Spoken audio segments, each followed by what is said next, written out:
اعوذ باللہ من الشیطان الرجیم بسم اللہ الرحمن الرحیم ان اللہ وملائکتہ یصلون علی النبی یا ایہا الذین آمنوا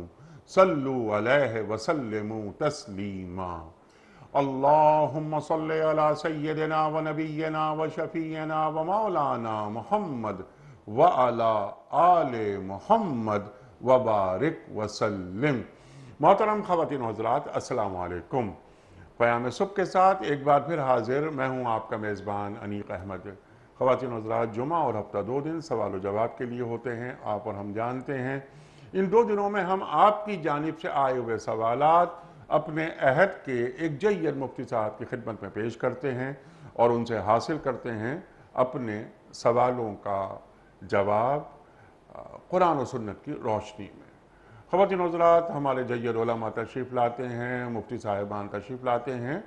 اور ہمارے ذہنوں میں چھپے ہوئے جو مسائل ہیں ان کا حل قرآن و سنت کی روشنی میں عطا فرماتے ہیں اور ہمارا ذہن گتھیوں سے، ابہام سے بالکل پاک ہو جاتا ہے۔ اللہ تعالی ہمارے علماء کو سلامت رکھے۔ خواتین و حضرات، آج کے ہمارے معزز مہمان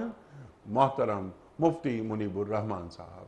خواتین و حضرات، مفتی منیب الرحمان صاحب ہمارے ملک کا ایک جانا مانا نام، ایک مقبول اور ایک محبوب نام ہمارے ملک کا،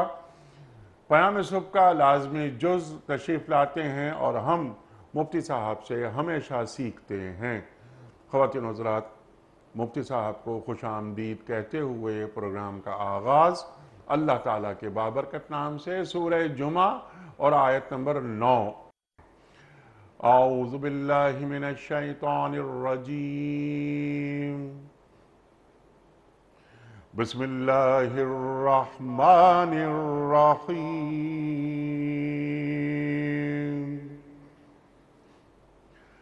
یا ایہا الذین آمنوا اذا نودی للصلاة إذا نودي للصلاة من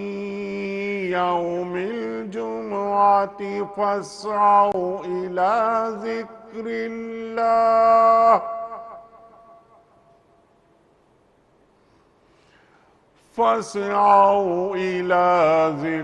الله وذروا البيع ذلكم خير لكم إن كنتم تعلمون صدق اللہ العظیم۔ اے لوگوں جو ایمان لائے ہو، جب پکارا جائے نماز کے لیے جمعے کے دن تو اللہ کے ذکر کی طرف دوڑو اور خرید و فروخت چھوڑ دو، یہ تمہارے لیے زیادہ بہتر ہے۔ صدق اللہ العظیم۔ محترم مفتی منیب الرحمان صاحب کی خدمت میں آج کے پروگرام کے حوالے سے پہلا سوال۔ مفتی صاحب، یہ سوال پہلے بھی کئی مرتبہ آیا ہے لیکن بس یہ عام سوال ہے بہت، کہ کیا بغیر وضو کے موبائل یا لیپ ٹاپ اسکرین پر تلاوت کر سکتے ہیں؟ کیا اسے چھو بھی سکتے ہیں؟ بسم اللہ الرحمن الرحیم الحمدللہ رب العالمین الصلاة والسلام علی سید المرسلین سیدنا و مولانا محمد وعلی آلہ وصحبہ اجمعین۔ انیق احمد صاحب، قرآن کریم کے آداب میں سے یہ ہے کہ لا یمسہ الا المطہرون، کہ اسے نہ چھوئیں مگر وہ جو طہارت حاصل کیے ہوئے ہیں۔ بیشتر مفسرین کرام نے یہ بتایا کہ یہ صیغہ اگرچہ نہی کا نہیں ہے، نفی کا ہے، کہ نہیں چھوتے مگر پاکیزہ لوگ، مگر یہ نہیں کے معنی میں ہے کہ اسے نہ چھوئیں مگر وہ کہ جو طہارت حاصل کیے ہوئے ہیں۔ ٹھیک، بعض نے کہا کہ یہ لوح محفوظ کی طرف اشارہ ہے کہ پاکیزہ فرشتے اس کو چھوتے ہیں۔ آداب تلاوت قرآن مجید میں یہ ہے کہ باوضو ہو کر قبلہ رو بیٹھ کر تلاوت کی جائے، اور زبانی تلاوت سے دیکھ کر تلاوت کرنا افضل ہے، ٹھیک، کیونکہ اس میں تلاوت کا بھی ثواب ہے، اور جو مصحف مقدس میں آیات الہی لکھی ہوتی ہیں ان کو دیکھنے اور نظروں میں جذب کرنے کا شرف بھی حاصل ہوتا ہے۔ بلکہ فقہائے کرام نے یہ بھی بتایا کہ ہم تلاوت کرتے ہیں تو اللہ کا کلام پڑھتے ہیں، اللہ سے ہم کلام ہوتے ہیں ایک معنی کے اعتبار سے، تو ہمیں مسواک کر کے یا برش کر کے اور کلی کر کے صاف منہ صاف ہونا چاہیے، جیسے نماز کے لیے ہے کہ مسجد میں آئیں تو کوئی بدبودار چیز کھا کر نہ آئیں، لہسن ہے، پیاز ہے وغیرہ ہے، ہو سکے تو خوشبو بھی استعمال کریں۔ اب انہوں نے جو سوال کیا ہے کہ موبائل پر بھی آج کل اسکرین پر قرآن مجید اس میں پروگرام میں ملتا ہے، تو موبائل پر قرآن مجید کی تلاوت کر سکتے ہیں، اگرچہ وہ سافٹ ویئر ہے اس پر نقوش ثبت نہیں ہوتے، لیکن تلاوت کی جا سکتی ہے۔ اب اگر آداب میں سے تو یہ ہے، مستحب یہ ہے کہ باوضو ہو کر تلاوت کرے، لیکن اگر کہیں ایسا ہے کہ باوضو نہیں ہے، جیسے لوگ فلائٹ میں بیٹھے ہوتے ہیں اور موبائل میں سامنے کوئی صورت نکال کر تلاوت کرتے ہیں، تو یہ اہتمام کر لیں کہ تلاوت کریں، جب ورق پلٹنا ہو تو جس حصے میں آیات نظر آتی ہیں ان پر ہاتھ نہ لگائے، بلکہ کنارے پر ہاتھ لگا کر وہ تو مصحف کی شکل میں بات ہوئی نا، لیکن یہاں پر بات وہ فرما رہے ہیں اس کے بارے میں یہ ہے کہ وہاں بھی افضل یہ ہے کہ اس کو نہ چھوئے، اگرچہ وہاں پر ثبت نہیں ہوتے قرآن کے کلمات، الفاظ، نقوش، لیکن ہمیں جو افضل ہے، اولیٰ ہے، بہتر ہے، اس کا مشورہ دینا چاہیے، اور وہ یہی ہے کہ پڑھیں اس کو، جب ورق پلٹنا چاہیں تو کنارے سے، حاشیے سے بھی انگلی ہلا کر ورق پلٹا جا سکتا ہے، تو جہاں ناگزیر نہ ہو تو نہ چھوئیں، ناگزیر نہ ہو تو نہ چھوئیں، اور اگر چھونا ہے تو باوضو ہوں۔ یہ جیسے آپ نے فرمایا کہ آداب تلاوت میں شامل قرآن کریم میں سے یہ ہے۔ سبحان اللہ، سبحان اللہ۔ یہ سوال ہے محمد طارق صاحب کا ملتان سے۔ سوال ان کا یہ ہے کہ بعض حضرات ان کو الگ کر کے انشاءاللہ لکھتے ہیں، انشاءاللہ میں ان الگ ہو گیا اور شاءاللہ الگ ہو گیا، بعض حضرات ان کو ملا کر انشاءاللہ لکھتے ہیں، اس کا صحیح طریقہ کیا ہے، یا دونوں طرح لکھنا صحیح ہے؟ اس طرح قرآن کریم میں بعض جگہ رحمت تائے مبسوطہ لمبی کے ساتھ لکھتے ہیں، اور بعض جگہ تائے مدورہ، اچھا یہ بڑا ثقیل سوال ہے، دائے مدورہ گول کے ساتھ لکھتے ہیں، کیا قرآن کریم کی کتابت کے وقت دونوں طرح لکھنا درست ہے؟ جہاں تک انشاءاللہ کا تعلق ہے، قرآن کریم میں بھی آیا ہے کہ وَلَا تَقُولَنَّ لِشَيْءٍ إِنِّي فَاعِلٌ ذَلِكَ غَدًا إِلَّا أَن يَشَاءَ اللَّهُ، کہ تم یہ نہ کہو کہ میں کل یہ کام کروں گا، ٹھیک مگر بہتر یہ ہے کہ یہ کہو کہ میں انشاءاللہ کل یہ کام کروں گا، یعنی اس کو اللہ کی مشیت پر چھوڑ دو۔ ٹھیک اور دوسرے مقام پر ہے کہ وما تشاءون الا الا ان بما یشاء اللہ، اور تم جو چاہتے ہو وہ ہو نہیں سکتا سوائے اس کے کہ اللہ کی مشیت، تمہاری سبحان مشیت اللہ اللہ کی سبحان مشیت سے مل جائے، تمہاری چاہت اللہ کی چاہت سے مل جائے۔ ٹھیک اب جہاں تک رسم الخط کا تعلق ہے، ان حرف شرط ہے، اگر انشاءاللہ، اگر اللہ چاہے اس معنی میں بولنا ہے ٹھیک تو ان الگ لکھنا چاہیے اور شاء اللہ الگ لکھنا چاہیے، کیونکہ شاء فعل ہے، ان شاء اللہ اگر اللہ چاہے۔ اور جو ملا کر انشاء لکھتے ہیں، جیسے ایک شاعر اور ادیب گزرے ہیں انشاء اللہ خان انشاء، تو وہ اس انشاء سے الگ ہے وہ، کیونکہ انشاء میں جو شاء ہے وہ شاء یشیء شیئا و مشیئتاً، چاہت کے معنی میں ہے، اللہ اچھا چاہنا۔ اچھا اور جب الف نون اس کا حصہ بن جائے تو انشاء کے معنی ہے تخلیق کرنا اور پیدا کرنا۔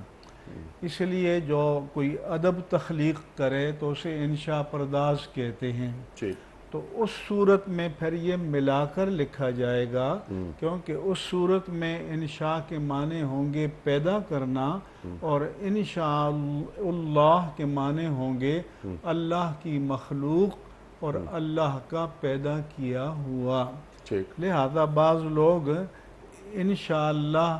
معنی مراد لیتے ہیں کہ اگر اللہ چاہے، اور اس کو ملا کر لکھتے ہیں تو یہ درست نہیں ہے۔ ٹھیک لہذا اگر اللہ چاہے کے معنی میں، جیسا کہ قرآن مجید میں تعلیم دی گئی ہے، ان شاء اللہ بولیں تو ان الگ لکھیں ٹھیک اور شاء اللہ الگ لکھیں، اور اگر اللہ کی مخلوق کے معنی میں بولیں تو پھر انشاء اللہ میں انشاء جو ہے وہ الف نون شین الف اور حمزہ ملا کر لکھا جائے گا۔ ٹھیک دوسرا جو اس سوال کا حصہ ہے کہ قرآن مجید کی ترتیب بھی توقیفی ہے۔ توقیفی کے معنی یہ ہیں کہ یہ ایسا نہیں ہے کہ لوگوں نے اپنی عقل سے اور سوچ سے سورتوں کو اس طرح ترتیب دے دیا، یا سورتوں کی آیات کو اس طرح ترتیب دے دیا۔ یہ سب رسول اللہ صلی اللہ علیہ وآلہ وسلم سے سما پر موقوف ہے کہ سورتوں کی ترتیب بھی آپ نے بتائی، اور سورتوں میں کون سی آیتیں کہاں ہیں یہ بھی آپ نے بتائیں۔ اسی طرح سے قرآن مجید کا رسم الخط بھی توقیفی ہے۔ ٹھیک ہے لہذا مثلا وما ارسلناک الا رحمتا للعالمین، وہاں پر رحمت گول تا کے ساتھ ہے، جس کو عربی میں تائے مدورہ کہتے ہیں، اور ان رحمت اللہ قریب من المحسنین، کہ بے شک اللہ کی رحمت احسان شیار لوگوں کے قریب ہے۔ وہاں قرآن مجید میں لمبی تا کے ساتھ لکھا ہوا ہے، تو ہمیں قرآن میں جیسا جہاں لکھا ہوا ہے ویسا ہی لکھنا چاہیے، کیونکہ جس طرح صحابہ کرام نے اللہ کے رسول سے سنا اور صلی اللہ علیہ سمجھا، ویسا انہوں نے نقل کر کے ہم تک پہنچایا، اور ہمیں اسی کی اتباع کرنی چاہیے۔ کلیئر ہو گئی بات۔ اب سوال میرا اس ذیل میں یہ ہے یہ کہ تے ہاں اگر یہ گول والی تے ہو اور ایک لمبی والی تے جو مدورہ اور مبسوطہ یہ بیان فرمایا گیا یہاں، جیسا آپ نے ہمیں تعلیم کیا ہے کہ جس طرح اللہ کے رسول صلی اللہ علیہ وآلہ وسلم نے فرما دیا ہمیں ویسا ہی لکھنا ہے، لیکن کیا دونوں میں کوئی معنوی فرق بھی ہے؟ معنوی فرق کوئی بھی نہیں ہے، اچھا البتہ تلفظ میں یہ ہے کہ اگر گول والی تا جو ہے جی اس پر وقف ہو ٹھیک تو جیسے ہدم من اللہ ورحمہ، جی تو اس وقت پھر اس تا میں وقف کی صورت میں ہا کی آواز نکلتی ٹھیک ہے، اور یہ جو رحمت تائے مبسوطہ ہے اس میں وقف کریں گے تو رحمت کی آواز آئے تے گی، کی آواز آئے گی، تے پھر کی، ہے تا کی آواز نہیں تا آئے کی گی آواز آئے گی جی جی وہی تے کی جس کو ہم عربی میں ہاں تا جی، کہتے ہیں، اردو میں تے کہتے ہیں، عربی میں تا تا کہتے ہیں۔ کہتے ہیں۔ ایک بات اور جو آپ نے بالکل واضح کر دی، سبحان اللہ کہ قرآن کریم کی جو ترتیب ہے یا یہ اللہ کے رسول صلی اللہ علیہ وآلہ وسلم سے اللہ نے کروائی، ہاں دورہ ہوا یا حضرت جبریل علیہ السلام کا، اور وہ پورا 2 مرتبہ یہاں تک کہ نبی کریم صلی اللہ علیہ وآلہ وسلم وحی ربانی کو جلدی یاد کرنے کے شوق میں جی جب جبریل امین آپ کو وحی کمیونیکیٹ کرتے پہنچاتے تو آپ اس کو فوراً دہراتے، تو اللہ تعالیٰ نے فرمایا کہ لا تحرک بہ لسانک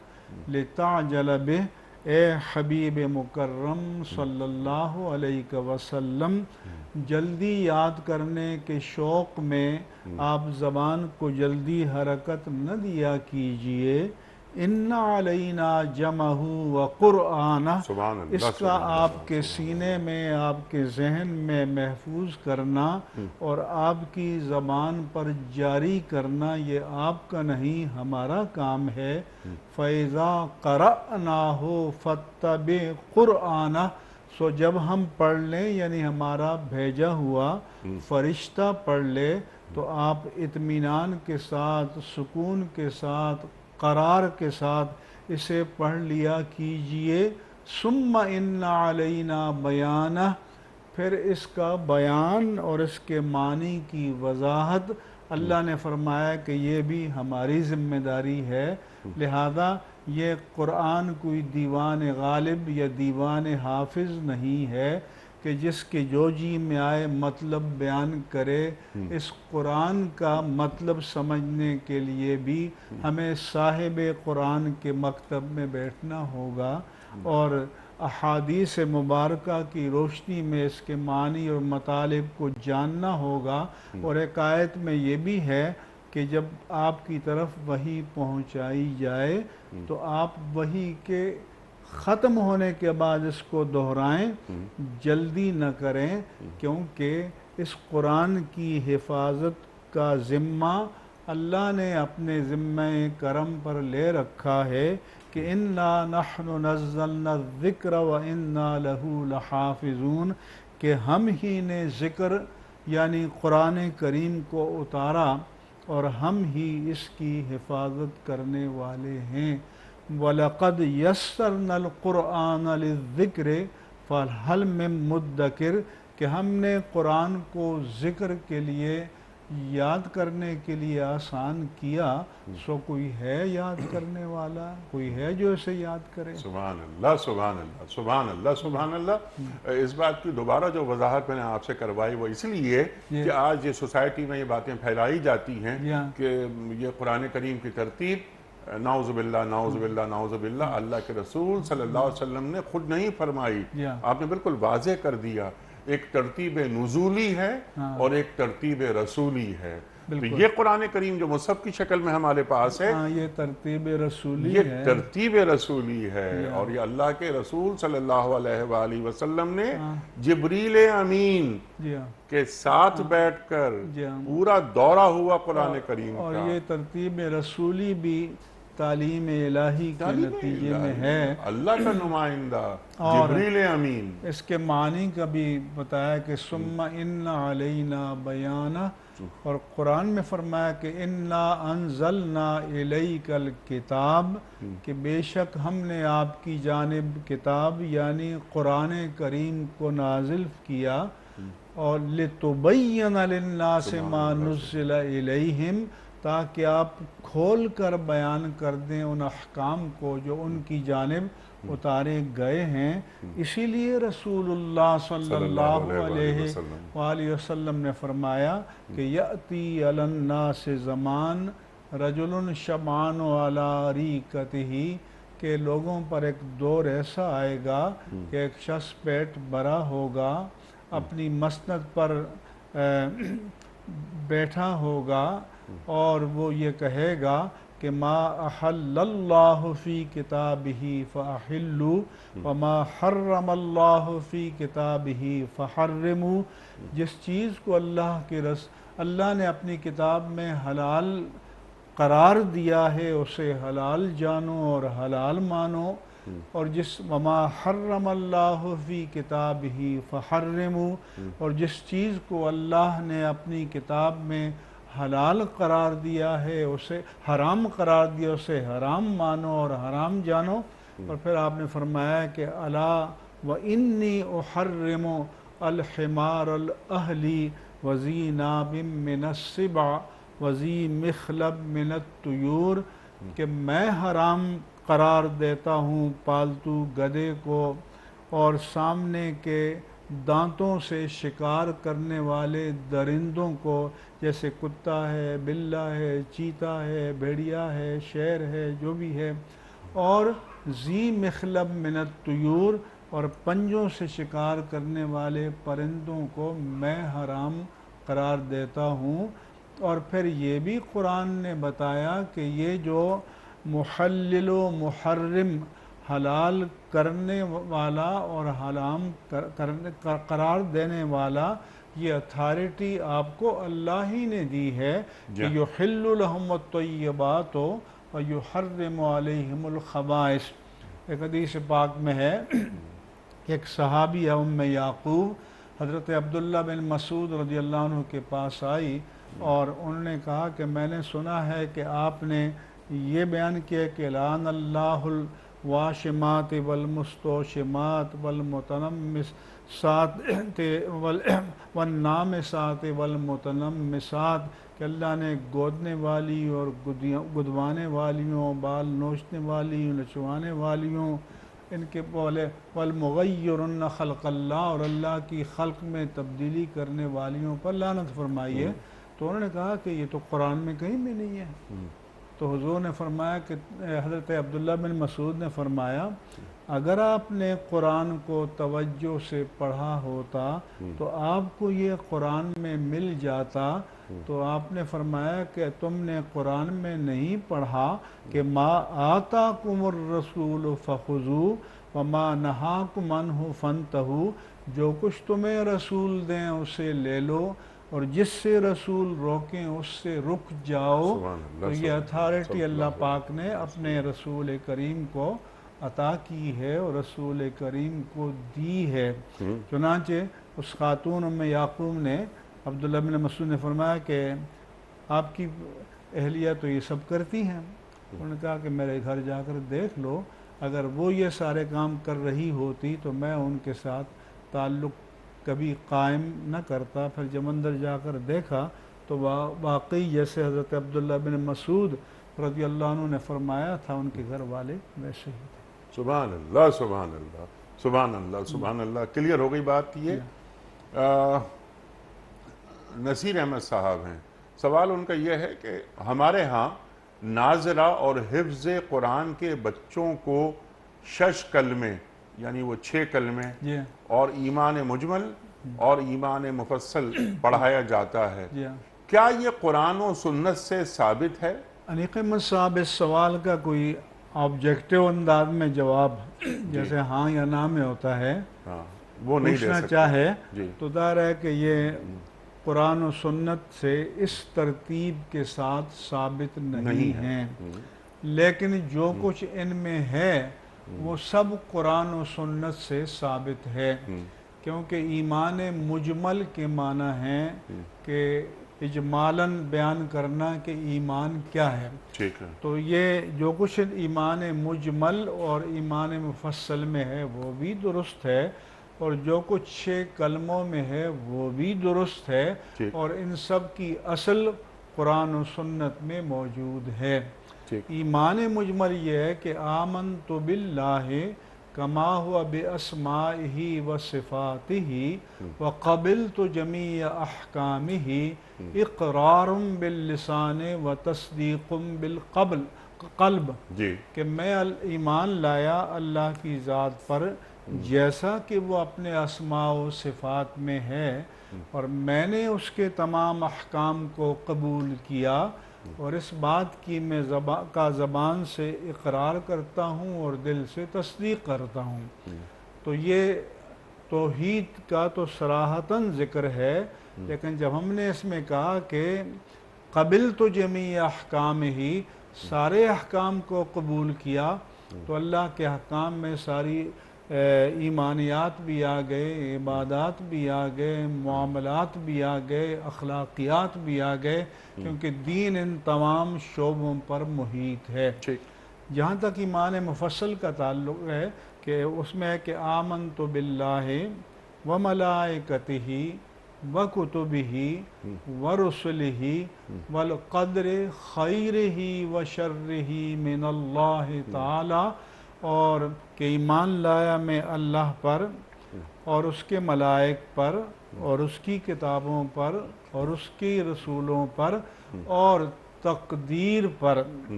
اور فرمایا کہ والبعث بعد الموت، اور موت کے بعد جی اٹھنے پر، جسے ہم ایمان بالآخرت کہتے ہیں۔ ٹھیک، اب یہ سارے ایمانیات قرآن میں مذکور ہیں۔ ٹھیک، مثال کے طور پر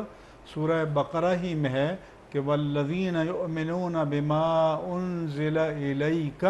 وما انزل من قبلک، کہ جو ایمان لاتے ہیں اس کتاب پر جو اے رسول آپ پر اتاری گئی اور جو آپ سے پہلے رسولوں پر اتاری گئیں، وبالآخرۃ ہم یوقنون، اور آخرت پر بھی یقین رکھتے ہیں۔ اب کتاب میں سارے احکام موجود ہیں۔ پھر سورہ بقرہ آیت 177 میں فرمایا کہ لن تنالوا لیس البر ان تولوا وجوہکم قبل المشرق والمغرب، کہ نیکی کا مرتبہ کمال فقط یہی نہیں ہے کہ تم نماز میں مشرق یا مغرب کی جانب منہ پھیر لو، ولیکن البر، لیکن کامل نیکی یہ ہے کہ من آمن باللہ وملائکتہ والکتاب والنبیین، کہ جو ان تمام چیزوں پر ایمان لایا۔ سورہ بقرہ کی آیت 285 میں ہے کہ آمن الرسول بما انزل الیہ من ربہ والمؤمنون کے بعد کہ کل آمن باللہ وملائکتہ وکتبہ ورسلہ لا نفرق بین احد من رسلہ، یہ ساری ایمانیات۔ وقالوا سمعنا واطعنا غفرانک ربنا والیک المصیر، تو الیک المصیر، تیری طرف لوٹ کر جانا ہے، تو یہ قیامت کی طرف اشارہ ہو گیا۔ اسی طرح جو 6 کلمے ہیں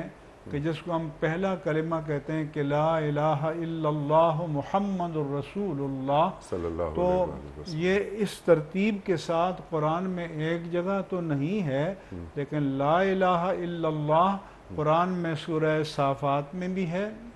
اور سورہ محمد میں بھی ہے، اور محمد الرسول اللہ سورۃ الفتح میں ہے۔ یہ دونوں مل گئے تو یہ کلمہ طیبہ بن گیا کہ توحید کا بھی اقرار ہو گیا،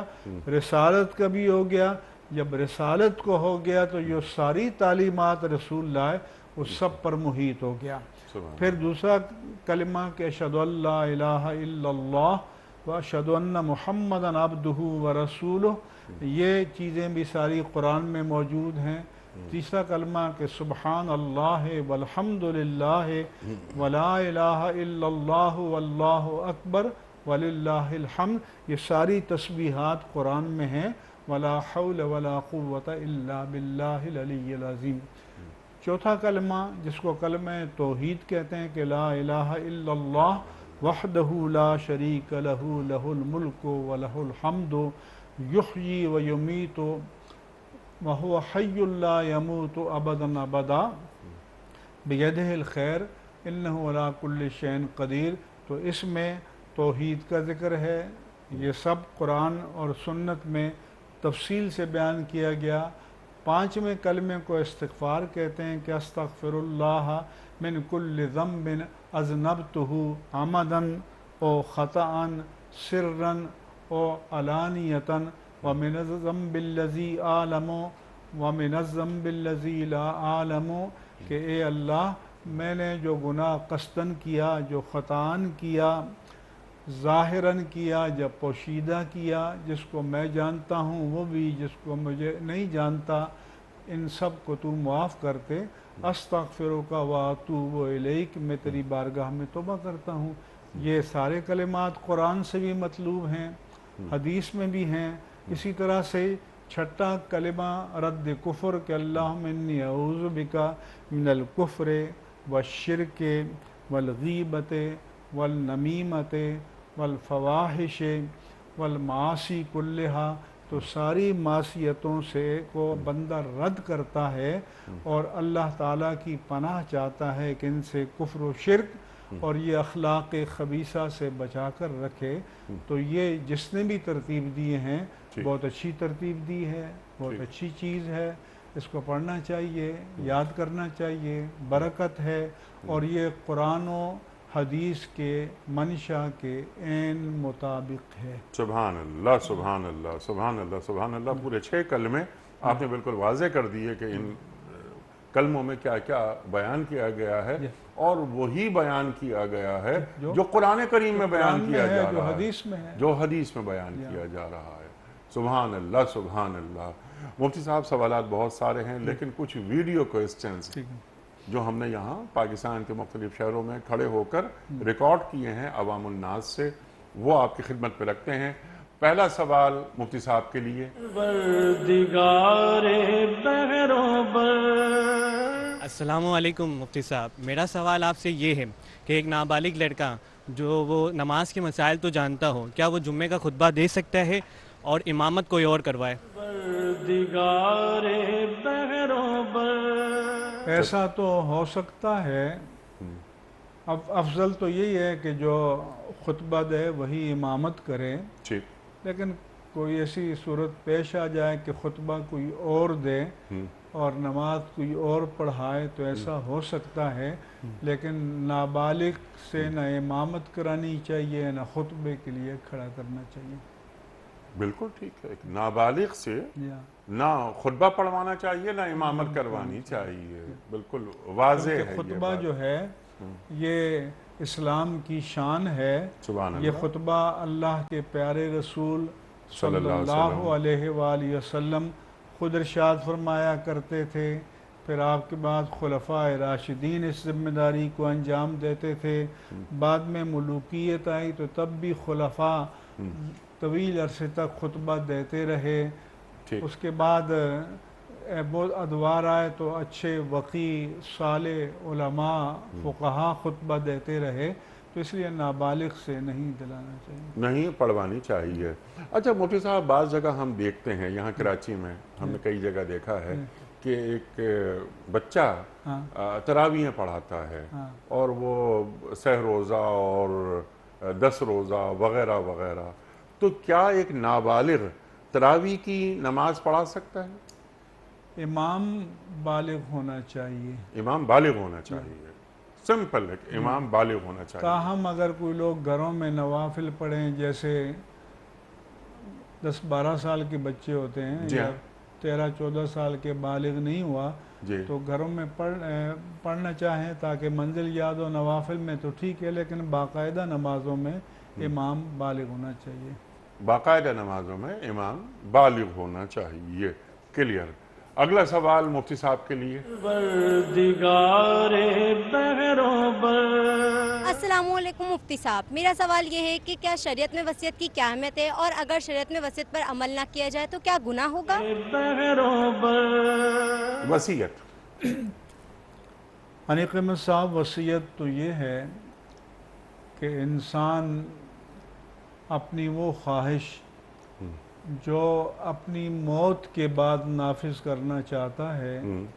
اسے وصیت کہتے ہیں، ٹھیک، اور وصیت کرنا افضل ہے، بشرطے کہ وصیت خیر کے کاموں کے لیے، نیک کاموں کے لیے، اچھے کاموں کے لیے،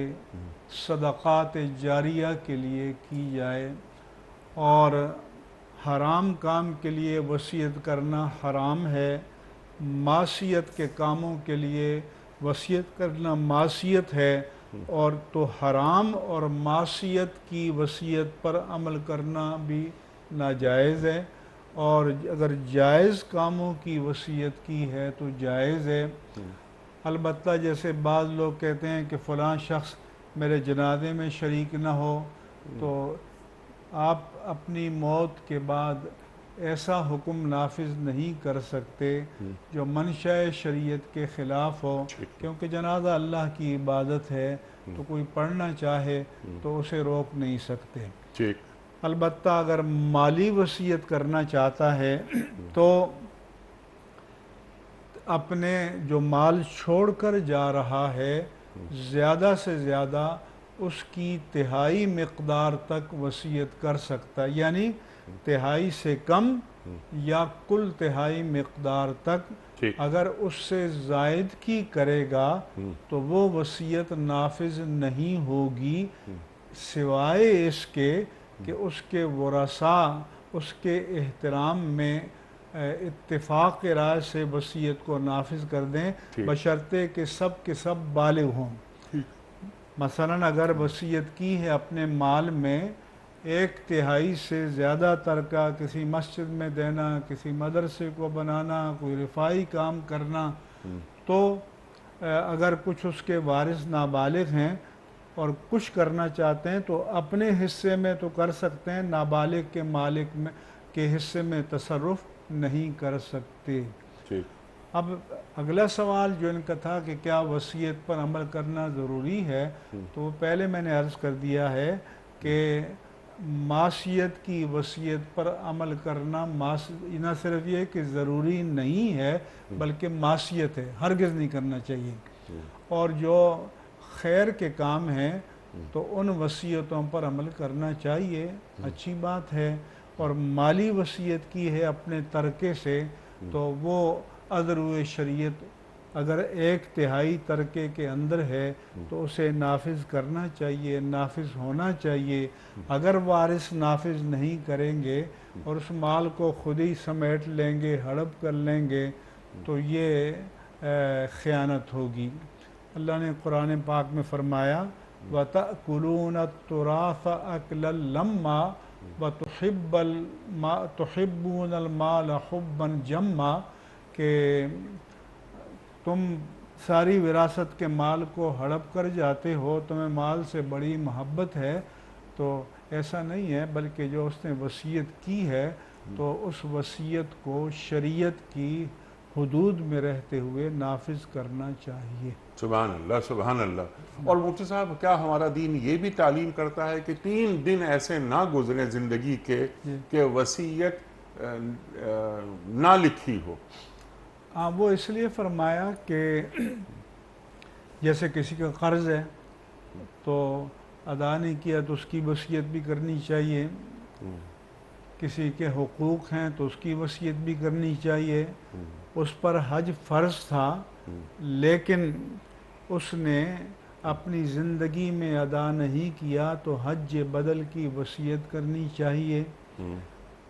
اسی طرح سے اس کے ذمے زکوٰۃ ہے تو اس کی کرنی چاہیے۔ اور یہ اس لیے فرمایا کیونکہ موت کا کسی کو پتہ نہیں ہے،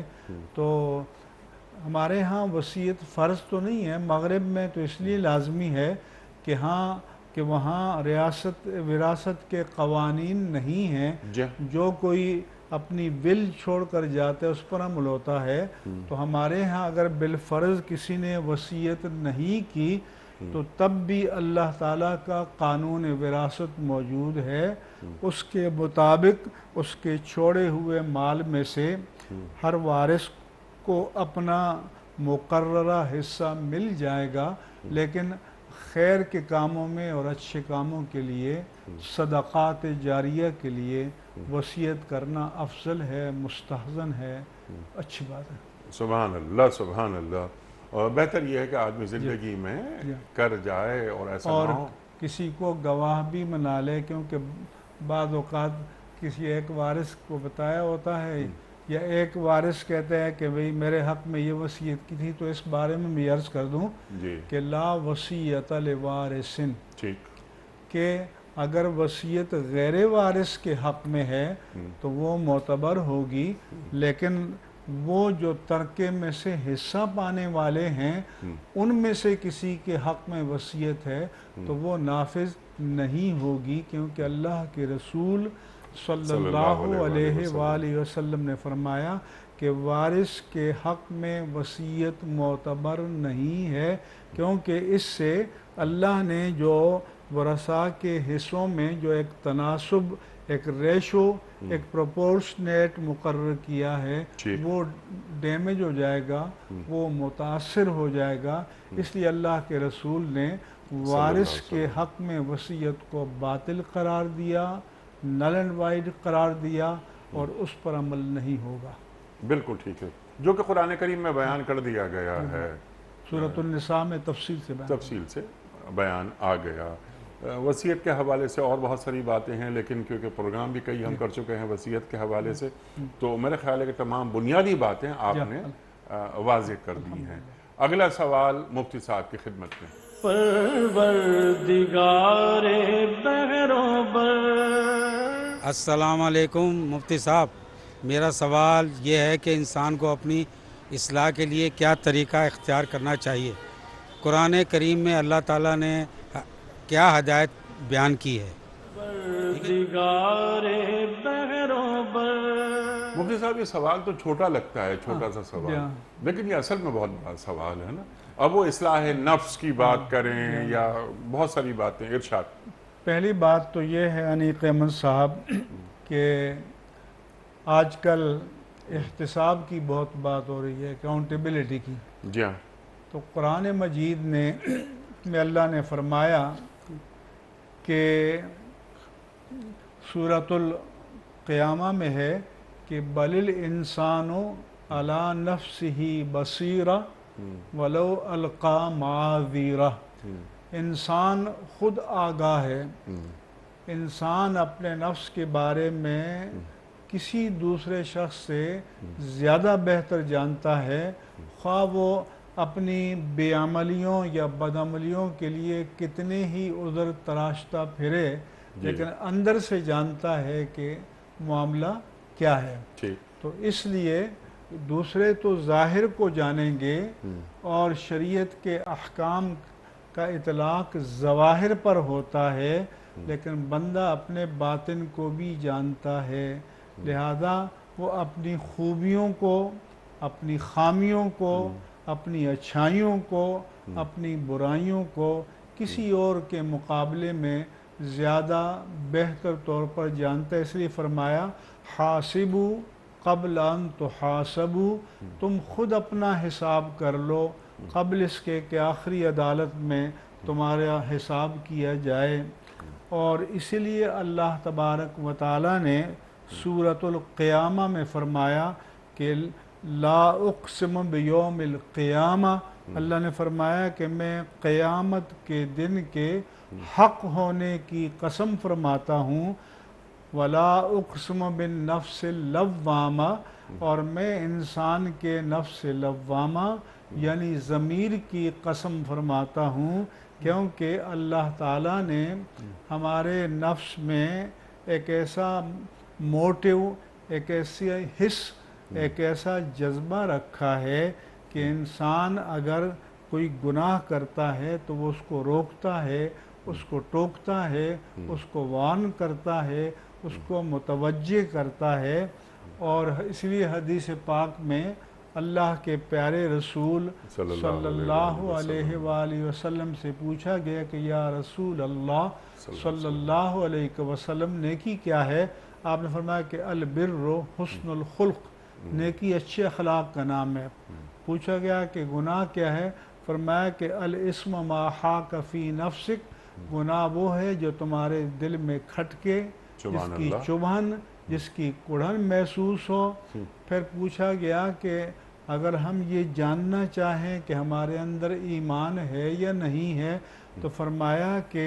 استفت نفسک و ان افتاک الناس و افتو، کہ تم خود اپنے ضمیر سے فتویٰ لو،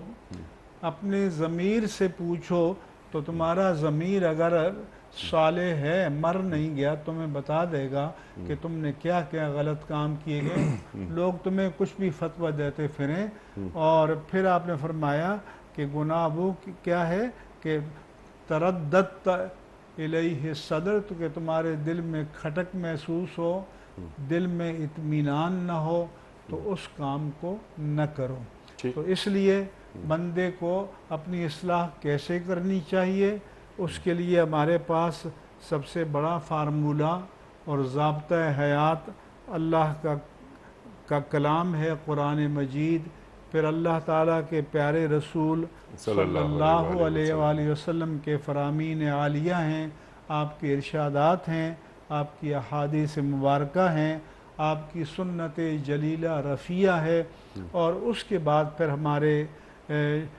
فقہی مسائل تفصیل سے موجود ہیں۔ آج کے دور میں ان تک رسائی کسی کے لیے بھی مشکل نہیں ہے، اس لیے کہا جاتا ہے کہ جہالت تو عذر ہے لیکن جاہلیت عذر نہیں ہے، اور جاہلیت کے معنی یہ ہے کہ ہٹ دھرم بن جانا اور جانتے بوجھتے کسی غلط بات پر اڑ جانا اور ضد کرنا، یہ مومن کا شیوا اور شعار نہیں ہونا چاہیے۔ کلیئر ہے بات، بالکل۔ اور یہ بھی فرمایا کہ یا ایھا الذین آمنوا قوا انفسکم اہلیکم نارا، کہ مومنوں اپنے آپ کو اور اپنے گھر والوں کو، اپنے اہل و عیال کو جہنم کی آگ سے بچاؤ۔ اور یہ اللہ نے فرمایا کہ یا ایھا الذین آمنوا اتقوا اللہ، اے مومنو اللہ سے ڈرتے رہو، وقولوا قولا سدیدا، اور سیدھی بات کہو، یصلح لکم اعمالکم، وہ اس کی برکت سے تمہارے اعمال کی اصلاح فرمائے گا اور تمہاری مغفرت فرمائے گا۔ سبحان اللہ، سبحان اللہ، سبحان اللہ، سبحان اللہ۔ اصلاح نفس اگر مطلوب ہے تو قرآن کریم اور صاحب قرآن دونوں کے ذریعے اصلاح نفس ہو، اصلاح معاشرہ ہو، پھر اصلاح ریاست ہو۔ اچھی مجالس میں جانا کونوا مع چاہیے۔ الصادقین، کونوا یا ایھا الذین آمنوا اتقوا اللہ وکونوا مع الصادقین، اہل ایمان تم اللہ سے ڈرتے رہو اور سچوں کے ساتھ جڑ جاؤ۔ اسی طرح جب سورہ فاتحہ میں فرمایا کہ تم اللہ تعالیٰ سے استعانت طلب کرنے کے بعد یہ دعا مانگو کہ اہدنا الصراط المستقیم، بعض حضرات اس کے معنی کرتے ہیں کہ اللہ ہمیں سیدھا راستہ دکھا، تو ہم کہتے ہیں یہ معنی کرو اور مراد بھی یہ لو کہ اے اللہ ہمیں سیدھے راستے پر چلا۔ اب انسان کی سوال پیدا ہوتا ہے کہ سیدھا راستہ کیا ہے، تو فرمایا کہ صراط الذین انعمت علیہم، ان لوگوں کا راستہ ہے جن پر تو نے انعام فرمایا۔ ہم نے اللہ سے پوچھا کہ یا اللہ تو نے کن پر انعام فرمایا؟ فرمایا کہ من یطع اللہ ورسولہ، اور جو اللہ اور اس کے رسول کی اطاعت کرے، فاولئک الذین انعم اللہ علیہم، یہ وہ طبقات ہیں جن پر اللہ نے انعام فرمایا، من النبیین والصدیقین والشہداء والصالحین، یہ جماعت انبیاء ہے، جماعت صدیقین ہے، جماعت شہداء ہے، جماعت صالحین اولیاء کاملین ہے، وحسن اولئک رفیقا، اور یہ بڑے اچھے ساتھی ہیں۔ سبحان اللہ، سبحان اللہ۔ اب یہ انعام یافتگان کا راستہ یا وہ طبقہ، تو انبیاء ایک عام فرد تو نبی کے منصب پر فائز کبھی نہیں ہو سکتا۔ اب یہ صدیق، شہداء اور صالحین، اس کے لیے کوششیں کرتے رہنے چاہیے۔ یہ سارے اکتسابی مناصب ہیں کہ اگر چاہے بندہ تمنا کرے، محنت کرے، آرزو کرے، اخلاص ہو۔ اس لیے حدیث پاک میں فرمایا کہ نیت المؤمن خیر من عملہ، سبحان اللہ، کہ مومن کی نیت اس کے عمل سے بہتر ہے۔ اس کا معنی یہ ہے کہ عمل میں تو شاید کبھی ریا کا شائبہ پیدا ہو جائے، لیکن نیت تو بندے اور رب کا معاملہ ہے، اس میں اخلاص ہی اخلاص ہوتا ہے۔ اور فرمایا کہ نیت المنافق شر من عملہ، منافق کی نیت اس کے عمل سے بدتر ہے، کیونکہ عمل تو کبھی دکھاوے کے لیے کر لے گا لیکن نیت میں فساد ہے تو فساد ہی رہے گا۔ اللہ اکبر، اللہ اکبر۔ مفتی صاحب بہت ساری باتیں ہیں، بہت سارے سوالات مزید ہیں، لیکن وقت مکمل ہوا ہمارے آج کے پروگرام کا۔ اللہ تعالیٰ آپ کو سلامت رکھے۔ مفتی صاحب آپ تشریف لائے، بڑی اہم گفتگو، بہت اہم نکات جو بالکل واضح کر کے آپ نے ہمارے سامنے رکھ دیے، اور حسب روایت آج بھی ہم نے آپ سے بہت سیکھا۔ خواتین و حضرات، یہ جمعہ اور ہفتہ 2 دن سوال و جواب کے لیے ہوتے ہیں، آپ اور ہم جانتے ہیں۔ ان 2 دنوں میں ہم اپنے ملک کے ایک جید مفتی صاحب کو زحمت دیتے ہیں، وہ تشریف لاتے ہیں، ان کے سامنے ہم آپ کے سوالات پیش کرتے ہیں اور ان سے حاصل کرتے ہیں اپنے لیے قرآن و سنت کی روشنی میں رہنمائی۔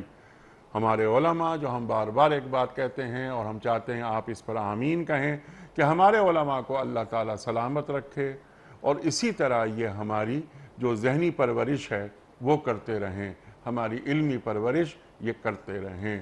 خواتین و حضرات، وقت مکمل ہوا پیام صبح کا۔